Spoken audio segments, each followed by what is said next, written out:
Salut à tous, c'est J'ai un pote dans la com, on se retrouve pour le deuxième épisode de Sans détour. Aujourd'hui, on va se poser la question de comment vraiment mesurer l'efficacité de l'OOH. C'est parti!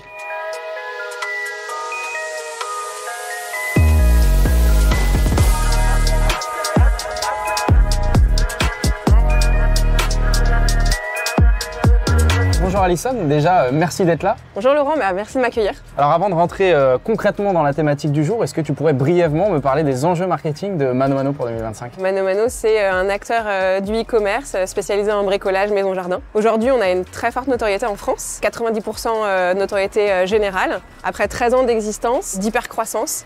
Aujourd'hui, on est dans une phase de fidélisation. Notre objectif, c'est d'aller créer un réflexe bricolage ManoMano en France. D'accord. Et alors pourquoi utiliser l'OOH quand on est un pure player? C'est pour servir quel objectif? Alors c'est vrai que ça peut paraître contre-intuitif de faire un média offline quand on est une marque digitale. Mais même si le digital c'est notre atout numéro 1 en marketplace, on a besoin d'aller au contact des clients, créer du lien émotionnel.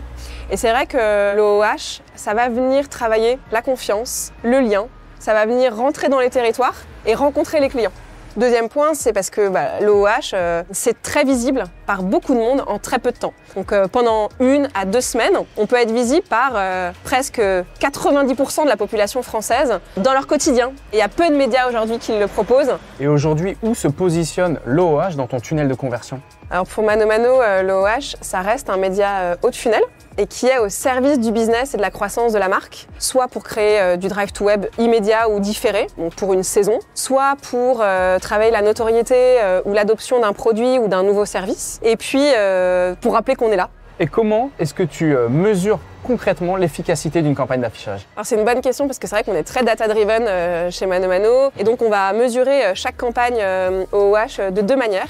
Donc première manière, c'est une analyse directe. Juste après la campagne d'affichage, on va venir prendre une zone de contrôle par rapport à la zone où a été déployée la campagne d'affichage pour débiaiser un maximum.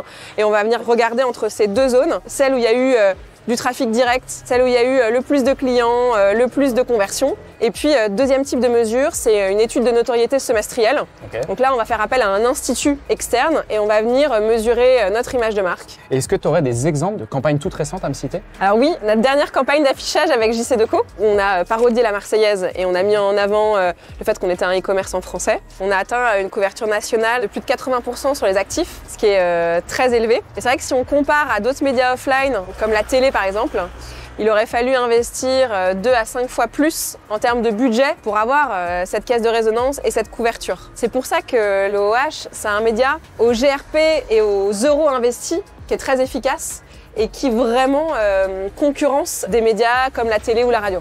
Eh bien merci Alison, on a hâte de découvrir la prochaine campagne de ManoMano. Quant à nous, on se retrouve au prochain arrêt.